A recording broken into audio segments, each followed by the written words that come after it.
At Sierra, discover great deals on top brand workout gear, like high-quality walking shoes, which might lead to another discovery. 40,000 steps, baby. Who's on top now, Karen? You've taken the office step challenge a step too far. Don't worry, though. Sierra also has yoga gear. It might be a good place to find your zen. Discover top brands at unexpectedly low prices. Sierra, let's get moving. Does it ever feel like you're a marketing professional just speaking into the void? But with LinkedIn ads, you can know you're reaching the right decision makers, a network of 130 million of them, in fact. You can even target buyers by job title, industry, company, seniority, skills, and did I say job title? See how you can avoid the void and reach the right buyers with LinkedIn ads. Spend $250 on your first campaign and get a free $250 credit for the next one. Get started at linkedin.com/campaign. Terms and conditions apply. The Jack Welch Management Institute at Strayer University helps you go from, I know the way, to I've arrived with our top 10 ranked online MBA. Gain skills you can learn today and apply tomorrow. Get ready to go from make it happen to made it happen and keep striving. Visit strayer.edu/Jack Welch MBA to learn more. Strayer University is certified to operate in Virginia by Chev and has many campuses, including at 2121 15th Street North in Arlington, Virginia. You're listening to 1865, the Nottingham Forest podcast, with the Maradona of the Midlands. Hello and welcome to the 1865 Match Report with me, the Maradona of the Midlands. We're recording this on the evening of the Saturday 13th of September after Forest's visit to the Emirates Stadium where they played Arsenal. Joining me is Tom Newton, who, if he doesn't have one already, should have one of those badges that says World's #1 Forest fan. He made the long trip down the M1 to London, and there he saw Forest lose 3-0 to an efficient Arsenal team.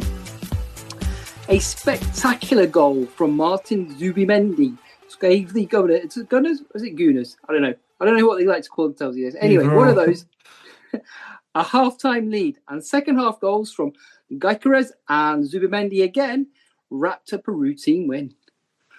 Forest made one change to the starting lineup from the West Ham capitulation. Morato coming in at left back for the injured Aina. On the bench, new signings Bakwa, John Victor and Nicolo Savona made their first appearances in the matchday squad. Tom, welcome. What did you think when you heard that team news?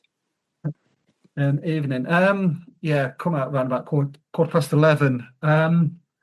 Worried. Because we've seen Noni Badaweki in the two games for England in the international week against Andorra and Serbia, and he's pretty good. And we all know that he's quite quick, direct, tricky. Morato isn't, is he? And I was fearing the worst, to be honest. And I had a funny feeling they might have played the three centre halves then, in a way of obviously playing Nico Williams at left wing back and somehow Ndoye at right wing back, and then obviously Hudson-Odoi, Gibbs White behind Wood, but obviously that didn't happen. So it's like your normal back four really, and he just didn't get engaged with it. Madueke, did he? He kind of he looked like a fish out of water a lot of the time, and I know the preparations for this game hasn't been ideal with obviously the big upheaval of Nuno going, Ange coming in, very limited time on the training ground, obviously with international week and majority of the squad representing their countries. But I think with Morato, I just feared the worst. I mean, with that international week being just behind us, players like Chris Wood having travelled from Australia and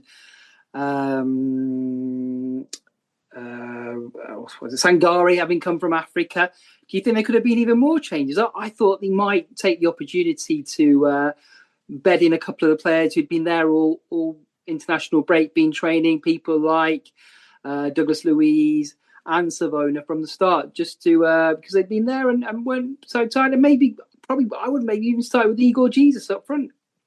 Yeah, I think Ange's. I've seen bits on Twitter that these certain players haven't got kick-started the Forest career yet, and obviously you got the Swansea game midweek. But yeah, I think you hit the nail on the head with obviously Chris Wood going halfway around the world, well, all the way around the world regarding the return trip. Yeah, I would have liked seeing Callum Owendo come on, and when he did come on, he looked all right. He's not the tallest, but he's got a bit of physicality there.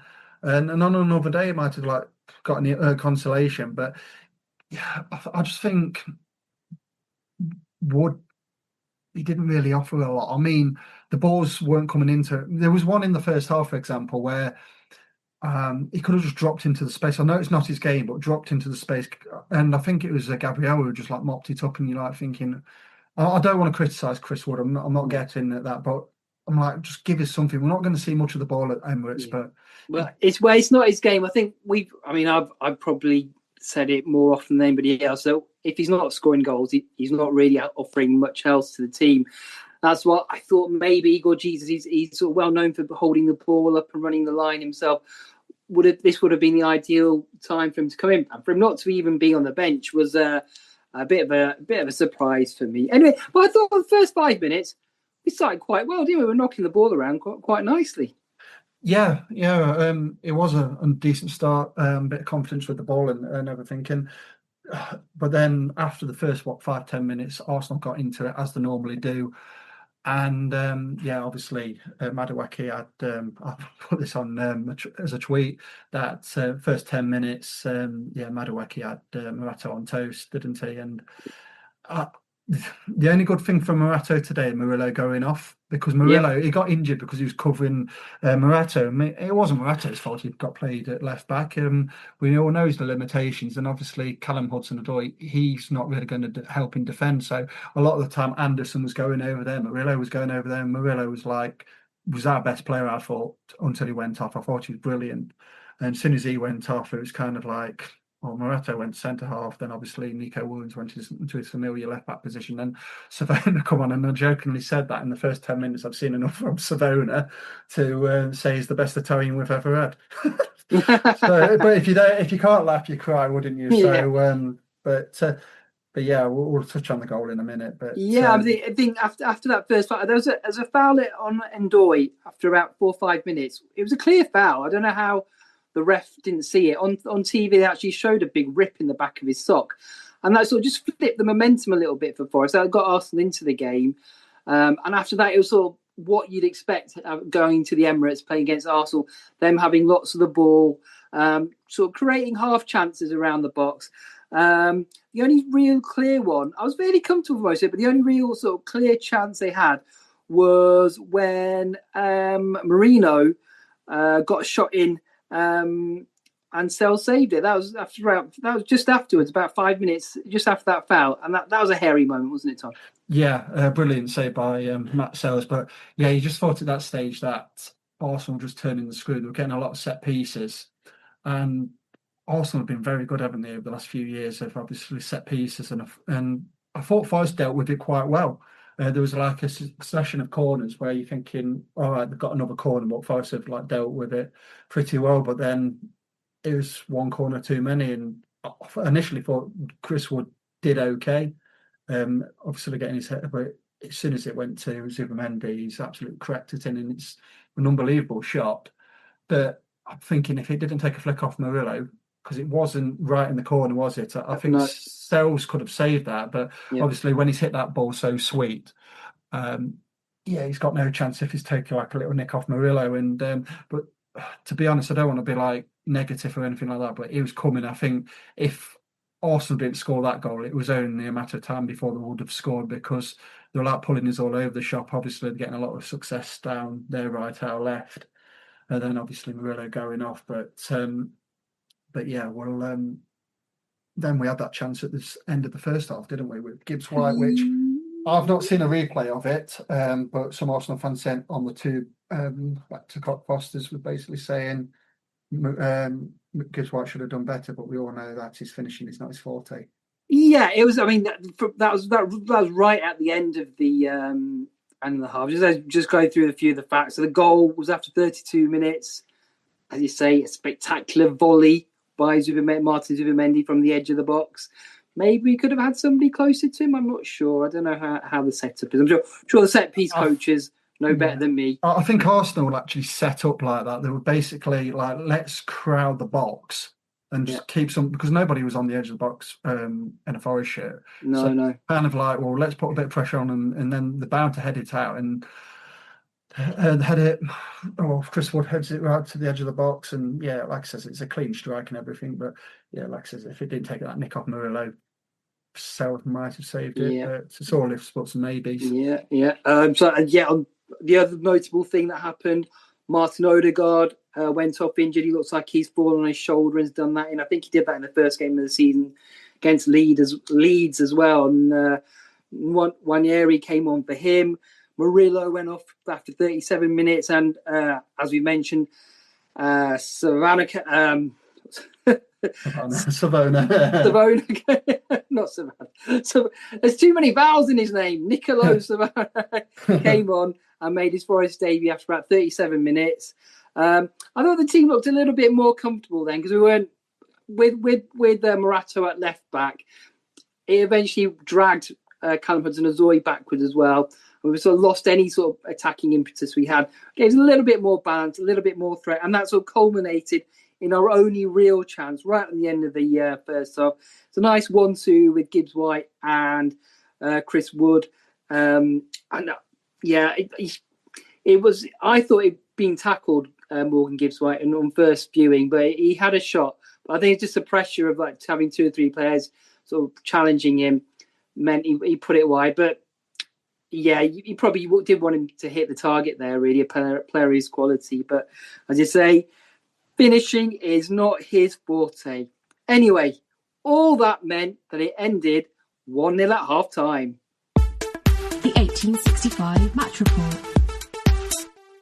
As a scientist, I can tell you that Sundays are only 24 hours long. But with NFL Sunday Ticket and YouTube TV, you get every game every Sunday all in one place. That's upwards of 30 hours of NFL in one day. How can there be 30 hours in 24 hours, you ask? I have a theory. Magic. New users get NFL Sunday Ticket for 8 payments of $34.50 per month. Sign up at NFLSundayTicket.com. Local and national games on YouTube TV. NFL Sunday Ticket for out-of-market games excludes digital-only games and commercial use. Terms and embargoes apply. Availability varies. You're listening to 1865, the Nottingham Forest podcast. And welcome back to the 1865 Match Report. So the second half, Tom, Ange's had a chance to talk to his players. He's had his first half-time team talk, and we're all sitting there ready for them to come out and put an impressive second half performance and turn it around. Cue Nicolo to bugger that up in the first minute. Yeah, he lost all his bearings, and it's like he lost track of Eze. And they always say it like at a very young age. I know now they're obviously trying to outlaw heading the ball, but at a very early age it says do not let the ball bounce, and he could have done anything with that. Doesn't do anything. And basically, Eze gets in. I mean, there was a question of offside because it went to the VAR, but he's miles onside. Knocks it into the 6-yard box. Gyökeres isn't going to miss that. And it's 40 seconds in, you're thinking the game is done. Yeah. Absolutely. Yeah. There's like people near me who are like, come from like obviously the concourse, they've had like a was or a beer or something. They come back and it's like, oh, right, is that it then? Is that game over? Like I said, the referee could have blown up then because we lost all belief. The fans were very subdued today, and I don't know if I don't know if that's the Nuno factor or. And I'm not having a go at the fans or anything like that, but I did see a lot of fans who were because obviously I go to the majority of the away games, and there was a vast majority there who I've not really seen before. So whether there was like more opportunity, obviously, to get tickets today, because obviously a lot of fans are going over to Seville in a couple of weeks' time, and obviously finances might dictate that, etc. Because there's a lot of away games coming up. But yeah, that second goal just killed it for us. It was a double error, really, because he was way out of line with the rest of his defence. He was sort of a good 5 metres behind the rest of his defence. If he'd just been in line with them, he would have been offside anyway. So, but I mean, you've got to cut him a bit of slack. It's the first time he's played, not really trained with any of those players, and he's young, so he'll learn. He will learn from that. Hopefully, he's an odd shape for a fullback. He's very tall and skinny. So and he can move. And he can move. There's a couple of opportunities in the first half where he tried to link up with Danny Doy and etc. But I think he could have done anything with that. But whether it was a language barrier. But having said that, Milenkovic has played in Florence for a good few years, hasn't he? So you presume his Italian might be all right to get him out of that bit of shock. But no, going on to Milenkovic, I thought he's very poor today. He hasn't had a great week, granted. Well, I was going to bring that up too. I thought I can list maybe, I've written a list of maybe half a dozen Forest players who went missing today. Morgan Gibbs-White, Callum Hudson-Odoi, Sangare, Milenkovic and Wood, who are your big players and experienced players. And for an occasion like this, you want them to show their personality and stamp their authority on the game. I don't feel any of them did that today. Yeah. I thought they were let down a bit by all those players. Yeah, whether it's obviously a culture shock to the system where when they left Nottingham to go on international duty for their respective countries, it's kind of like Nuno's there. We're kind of like Nuno's there, but you kind of think, hopefully the international break will bring the meeting with Edu and all of that, and obviously they can sort out the situation. And then when they come back, new manager, brand new coaching staff, no real time on training ground, because I presume that when did we play Serbia? Was it Tuesday? So Milenkovic probably would have travel back on Wednesday, probably won't get back to Nottingham until say Thursday for the actual training session. Wood's been, like I says, around the world, and Sangare's been with Ivory Coast, Matt Sells with Belgium. So whether it's a culture shock to the system, and obviously it's a matter of time for Ange to get his ideas and obviously that warmth and unity of what Nuno had with a lot of players, whether it's sometimes we've been at work, haven't we, where it's kind of like you're really close with somebody and somebody leaves and it's like it leaves a hole for a good few weeks and it takes a bit of time to get used to. Whether that's a factor, I don't know. But Milenkovic is. I think the slightly worrying thing was for me it's a second game in a row where Morgan Gibbs-White and Sangare haven't really contributed. So it was more or less a one-man midfield with Elliot Anderson just being amazing again and doing everything. He was sort of doing the work of three men in there, wasn't he? Yeah, and we've got to enjoy him while we got him, because, like I says, on current form, he's not going to stay at Forest much longer. Somebody's of a bigger stature going to take it. Well, it's going to be a lot of money to prize him away from Forest. But I was on about this to somebody on the tube and go back to the station. Is that I know it's hindsight and things like that, but if you've got a choice tomorrow to keep Elliot Anderson for the next 5 years or have a reduced fee received for Morgan Gibbs-White, you will take the latter all day long, because like he says, Morgan Gibbs-White, I love him to bits. He's got that in his locker where he can create something out of nothing, but apart from that cross against Brentford first game of the season, he's been pretty much non-existent. And Hudson-Odoi for that match, he's been a bit ineffective. And Is it the new contract syndrome? Aina as well. We saw it many times in the Championship. We get a lone player in, he'd been amazing, and then as soon as he signs permanently or a new player gets a new contract, they're rubbish after that. Tom. Yeah. We've been stung again. Hopefully not, but hopefully Ange can knock them into shape and hopefully next. I mean, Wednesday. I think Wednesday's a really, you like look at it in seasons gone by and you think Swansea away in a League Cup, it's a bit meh, but it's a really, really exciting opportunity. One for the new players, one for Ange, and he can go to that game and think, well, this is the team. Let's do well in it. And food for thought. Some players might have not started today, might be in the starting lineup next Saturday. Who knows? Yeah. But we'll just rattle through a few of the facts of the half, because it wasn't a particularly interesting game. Probably the most interesting thing for Forest in terms of goal scoring was a Chris Wood chest, which nearly went in. It was on the edge of the box. He had the Ndoi fired across towards him. I think he was aiming for somebody else at the far post, but it hit Chris Wood, and it had Raya in the Arsenal goal scrambling. He had to make a save, didn't he? Yeah, and then typical Forest, there's nobody to follow it in. And well, haven't said that. Hudson-Odoi was there. But he was like dilly-dally. Took too much time. Too much, yeah. It was very, for our older listeners, we had a chance when we played Arsenal in '88 in the Cup, and a young Gary Crosby got put through, and he like waited and waited and waited.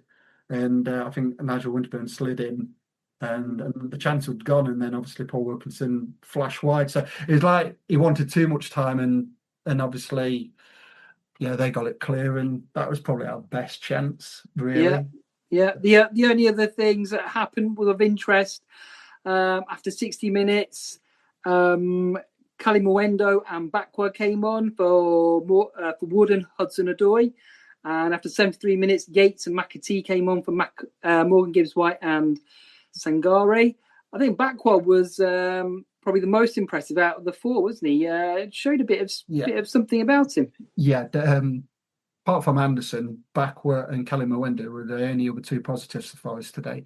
And Bakwa, the first touch he had was an awkward. I don't know if it's Sangare or Hudson, and I won't say spanning the ball, but it's not been on the money, and he just kills it dead, and then brings the ball up the field. And then there was a chance where he got to pass Calafiori, and he got in between Calafiori and somebody else, and Calafiori fouled him, got the booking, but there wasn't another opportunity for Backward to actually run at Calafiori. And yeah, he looks a very, very exciting player, and for me, just on that cameo alone, he's very reminiscent of that explosive pace for what we have from Alanga. Yeah. And he's got like a bit of a trick. He obviously likes to cut in and everything. And we've been crying out for somebody like that, because we've had a Hudson-Odoi on the left-hand side, and his signature move, let's say, is like he brings it in, and obviously we haven't seen it this season, but he cuts inside and obviously tries to kill it into the far corner. But Back was very much like that, but on the other side. And yeah, he looked very good. And Kali Mwendo up against Gabriel, he put himself about a bit. I know the game was gone and all of that, but he gave us something, kind of thing, which, no disrespect to Chris Wood, he gave a bit more than Chris Wood, because at least he wanted it in tight situations. Obviously, we didn't get a consolation or anything like that. But yeah, we have got players on the bench who can obviously push the starters. So yeah, it's going to be a very interesting few weeks for Ange to obviously get his teeth into this side. Just to finish off the on the pitch action, the final nail in the coffin, the third goal was another scrappy, sort of disappointing effort from a Forest perspective. The shortest man on the pitch, Martin Zubimendi, gets in with a header on the 79th minute. And then it sort of just fizzled out the game after that. But again, another set piece. That's a disappointing thing today. 2 set pieces and defensive mistake from us. Although when we haven't kept, I was just having a look back, because I was thinking, when was the last time we kept a clean sheet? As Man United at home last season, so it's 13 games now.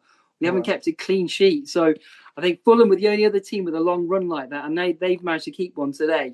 Sorry for anybody who wants to watch that on Match of the Day, but I thought that third goal, like you said, is final nail in the coffin. But you can't give. I don't know why he didn't play today, whether he was carrying a knock from England duty, but you can't give Declan Rice 5 to 10 seconds with the ball just to pick somebody out, and obviously gets the run on. Was it Williams, Zubimendi? It's a really good header kind of thing right in the corner, but you can't give. I know the game's gone, and I know some players were probably going through the motions and everything like that. But I think it's actually Trossard with that final ball into the box. He just come on as well. It just sort of showed the strength of the Arsenal squad. That, as I've said before, it was an efficient performance from them. They're not as sort of maybe attackingly spectacular as a Liverpool, and even on their day, still Man City can be incredibly entertaining. They're not that sort of team. They're just a sort of ruthlessly efficient team now who can sort of grind out results. Yeah, I think there was a couple of times where we were starting to get like a bit of a foothold in the game, but it's just like Arsenal just took it to like another level. If they had a couple more gears in them if they really needed it, but they didn't really need it, because obviously we was pretty poor all over the field today, and they just kept us at arm's length. And once they got that second goal, that was it. So I mean, I wasn't expecting too much going into the game. I thought hopefully frustrating for like 60 minutes, and as the game opened up, we might have like caught them on the break or anything like that. But like I said, within a minute of the first half, game was done and dusted. And yeah, I think it was one of the, I don't like a free hit or tossing the game away, because obviously there's fans like myself who went all the way down to London today to obviously, well, it's 30 quid a ticket, and obviously you got to pay your tube fare and petrol and everything. So I don't like tossing games away, but I think it was one of those games where Ange just get it out of the way with. Says preparations hasn't been ideal. I haven't had majority of the squad because of international duty and everything. And tomorrow hopefully going to be recovery day. Monday, new slate, and then we prepare for Swansea. So yeah, get this game out of the way, then obviously you can really get his teeth into the next few weeks and put his mark on this squad. Will he have learned anything today, Ange, from the performance? Yeah, not to play Maradona at left back. Whoa! And what a great point to leave it on there, Tom. Thank you for joining us. We'll be back after the Swansea game with another match report. Young George Edwards is slated down to make the long trip down into South Wales. We'll be back then, and thank you for listening, everybody. This has been the 1865 Match Report.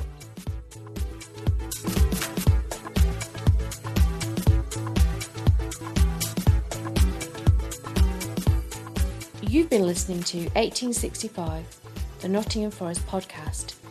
If you like what you hear, please subscribe and leave us a review. It helps other listeners find our content.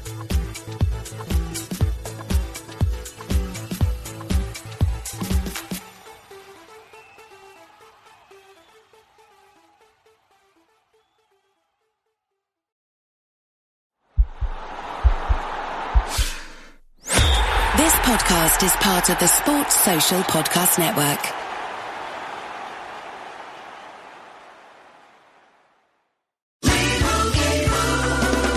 Doug. Limu and I always tell you to customize your car insurance and save hundreds with Liberty Mutual. But now, we want you to feel it. Cue the emu music, Limu. Save yourself money today. Increase your wealth. Customize and save, we say. That may have been too much feeling. Only pay for what you need at libertymutual.com. Liberty, liberty, liberty, liberty. Savings vary. Underwritten by Liberty Mutual Insurance Company and affiliates. Excludes Massachusetts.